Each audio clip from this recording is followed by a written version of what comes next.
Good morning. It's February 1st, 2024. I see you. I see you this morning. Welcome to a new month, which for us dreamers means we have a new theme. As you know, on the first of every month, you're going to find me here bright and early. Now, you know better, bright and early. I've been up since 4:30. I did not get dressed for you. I have not gotten ready for you. I've just been getting my mind right, my heart right, dream stacking until you find me here with you. Good morning in the chat as you join me. I would love to hear, where are you? Are you are you at the gym? Are you still in bed?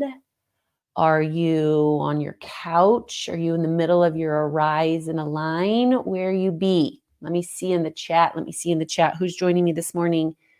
And maybe you're joining later, and that's great too. In the chat, tell us, where did you tune in, lean in, and dream on? So I've got a really exciting topic that I feel like is heaven led. And I'm going to invite you into my process. Like, JG, how do you plan for the month? Very strategically. I sit once a year and I create a whole strategic plan around topics, and I follow those rules. Said JG never. I never do that, guys. I never do that. How do I actually prepare for the month ahead of what we're going to bring? I sit with God having zero clue. This is your leader here telling the truth. No clue. I have zero agenda. I have tons of frameworks. I have a lot of ideas, but I literally sit with God and I go, God, I do not want to take us where you don't want us to go. And I have no idea. So God, where do you want to go? So this month is just one of those incredible moments where heaven invades JG's Arise and Align time and drops a bomb in the way that it so beautifully does to support us in bridging the gap. Kylie, I'm glad you're here. You're on my couch. I love couch moments. Glad that you're here on your couch. Okay, so last month, let's do a recap. Last month, what did we focus on? We focused on conviction. We focused on your burn. We focused on the can't not.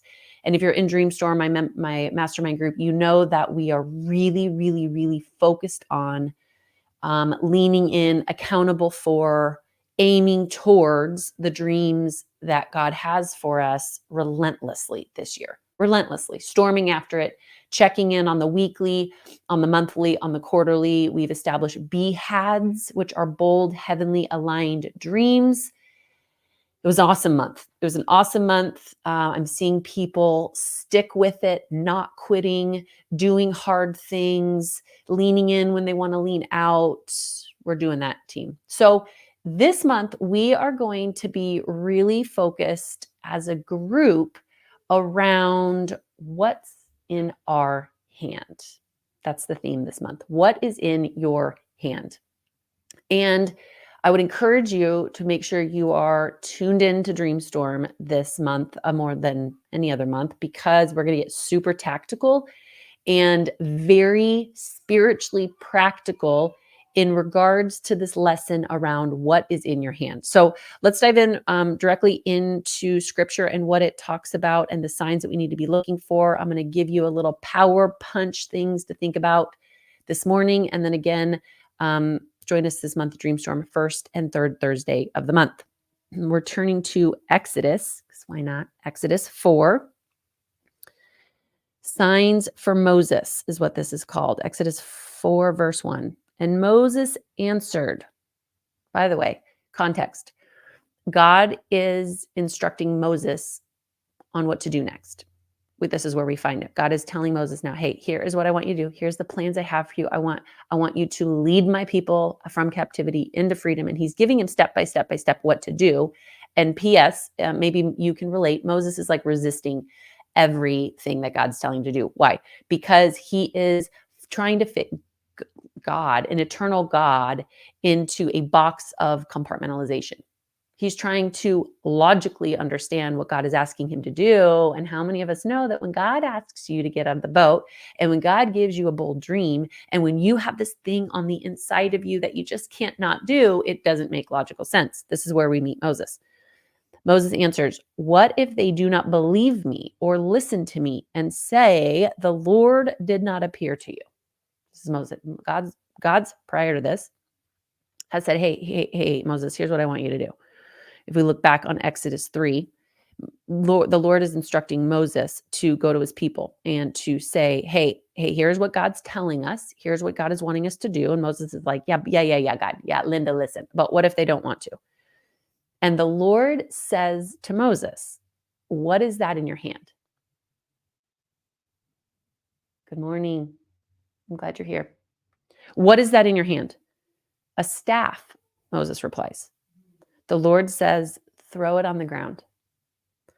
Moses threw it on the ground and it became a snake and he ran from it. Then the Lord says to him, reach out your hand and take it by the tail. So Moses reaches out and takes hold of the snake and it turns back into a staff in his hand. This, said the Lord, is so that they may believe that the Lord, the God of your fathers, the God of Abraham, the God of Isaac, and the God of Jacob, has appeared to you. It's a miracle. What just happens is a miracle. Check it. If you're holding a staff in your hand right now and I tell you to throw it down and you throw it down and it turns into a snake, that's called crazy, creepy, cool miracle. It's really what that is. It's a miracle. We all want miracles. True or true? Your dream, I would like to propose, is a miracle. The thing that you want the most, miracle. It's the thing on the other side of the impossible, improbable, not logical, miracle. Check what God asks Moses to do on the way to the miracle. Look at what's in your hand, Moses. Throw it down. Then, after Moses obeys and he throws it down, God replaces what was in his hand with what? Magic. Magic. Check this out. This scripture reminds us that what God has put in our hand symbolizes authority. And originally, the tool that God gave Moses was to shepherd his flock. The original tool that God gave him was to serve the season that he was in, up until that point, to be a shepherd. Then God says, throw it down. And when he gives it back to him, ultimately what it's doing is it's a symbol of authority over an entire people group. I have goosebumps. I have goosebumps because I know where I'm going to take you this month. I have goosebumps because in 15 minutes, I'm going to plant a seed of revelation that's going to blow our minds this month. And so even if you're like, why is she so excited about, stay tuned all month long.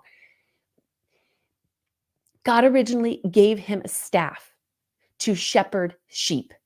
He asks him to throw it down. He, in front of his eyes, showcases a miracle. He puts that staff back in his hands, and ultimately now it's a different staff that will lead Israelites, a whole people group, to freedom. What would I like to propose to you today is that what got you to where you are isn't going to take you to where you've never been. And there will be a moment that God is going to ask you today, this month, in your journey, what is in your hand? What are you willing to let go of? What are you willing to drop? What are you willing to surrender? What are you willing to give to me so that I can let the miracle you so desperately want be available to you? What are you willing to let go of so that God can do the impossible and deliver a miracle by placing something in your hand? Here's the analogy. Up until this point, he's given you something, and let's just say that staff of stewarding sheep is that, man, it's the thing that got you to where you are. It's the thing that got you to where you are in your marriage, got you to where you are in your career, got you to where you are in whatever phase of your life that you're in. And maybe those things that got you to where you are aren't even bad. Moses' staff was not bad. It just didn't actually possess the authority that God wanted to give him to take him to where he had never been. And so God says, give me what's in your hand so I can give you what's in my heart. He wanted not to have Moses just shepherd a flock. He wanted him to shepherd people out of captivity into freedom. And I would like to propose to you that the same is true for you? What is in your hand? What is God asking you to give him so that he can give you greater authority in what you're wanting most? But the reality of this is that then you're going to be given an opportunity to let go of the things that you can compartmentalize, let go of the things that you're holding on to, the hiding places, the vices, the coping mechanisms, right? The all of these things that we tend to hold on to as people. And we're going, but God, I want the miracle. God, I want the blessing. God, what is in your hand? What are you holding on to so tightly that the minute you do this, it postures you to actually receive what he's been wanting to do all along? If you're holding on to that thing so much, just like Moses, if he had kept holding on to that staff, God could have never given him the authority to lead the people to freedom. If you keep holding on to your staff, your way, your will, your time, your fears, then you can never actually posture your hands, which is honestly a posture of your mind, your heart, your talents before the Lord. He can't give you what he's wanting to give you. Some of us are like, yeah. But you know what? You give it to me, then I'll let go. Yeah, that'd be like Moses being like, no, God. No, when you part the Red Sea, when you take us to the promised land, then I'll start. That's not how it worked. It'd be like, being like, no, save the earth and then I'll build the ark. That'd be like Jesus being like, no, like skip the crucifixion and then I'll die for people. That's not, no, give me what's in your hand. So God says, so I can give you what's in my heart. I don't want you to lead sheep. I want you to lead people. I don't want you to shepherd a flock. I want you to shepherd a generation. That's where we're going this month. It's going to be called the law of replacement, which means we're going to have to understand rule number 1 is what am I willing to let go of? And rule number 2 is that then I also have to replace it with something better. God doesn't want to just take something from you. He wants to give you something greater. He's not trying to keep something from you. He's trying to give you his best. He's not trying to take your will. He's trying to give you his. He's not trying to take your dreams. He's trying to give you his. That's what we're going to do this month. And the reason we're going to do it this month is number 1, that's hard. Let's be honest. That's hard. It's incredible. We know what's on the other side for Moses. We know what's on the other side for Noah. We knew what was on the other side for Esther. Like we knew that. Why? Because it's a story. Like we're in the part of history that is a byproduct of their sacrifice. You and I are right in the middle. We're like pre-promised land. What's in your hand? What's in your hand? What is God asking you to give him so that he can give you something greater? This is where we're going to go this month. So, steps for you today. What is God asking you to let go of? Simple, stupid, hard. He's been asking you to let go of something. You know it because immediately it came to mind the minute I asked it. And it won't make sense. And in fact, it would have made logical sense for Moses to never have thrown his staff. Why? Because it had served him for a long time. It was his identity. It was his safety. It was his livelihood. What is God asking you to give up? I want you to write that down. And then I want you to ponder around the goodness of God. And even just considering, what does his word say about what he wants to give you? Maybe don't even get so specific around dreams. Some of you have go, I've lost sight of the dreams. I don't even know what I'm dreaming. I don't even know what he wants to give me. Well, then go to his word. Because his word says things like exceedingly abundantly more than you could ever think or imagine. What does that mean? It means that he wants to actually blow your mind, that he's a good God, even when things aren't good. What does he want to give you? More than enough, exceedingly abundantly. His graces are immeasurable, that in your area of weakness, that he's actually strong. He wants to give you his strength, his peace, his comfort. But you're going to have to let go, which is why I ask us today and all month long, what's in your hand? So, as an offering, we're going to close in prayer. Father God, I come to you in the mighty name of Jesus. And on behalf of this entire community, I give you what's in my hand. We give you what's in our hands. And we ask that your kingdom come, your will be done on earth as it is in heaven because of our surrendered lives. Just like Moses, Father God, we want to throw down what's in our hand. We do not want our will, our way, our time. We want better. We want the upgrade. We want you, your will, your way, your time. We want the promised land. So, Father God, help us to understand the things that have positioned us to get to where we're going, but ultimately will not give us the authority of where we want to be. God, we want the authority of where you're taking us, not the authority of where we've been. May we boldly lean in. May we boldly charge on. And Father God, may, like Moses, we honor you and we give you what's in our hand. In your name I pray. Amen. Amen. Amen. All right. Rally the troops. Tag a few people in this group that you know need to hear this message. It's a good word right there. Join me first and third Thursday at Dreamstorm. I'm going to actually unpack 6 things that I'd like to propose are in your hand that you need to let go of. Yes, 6.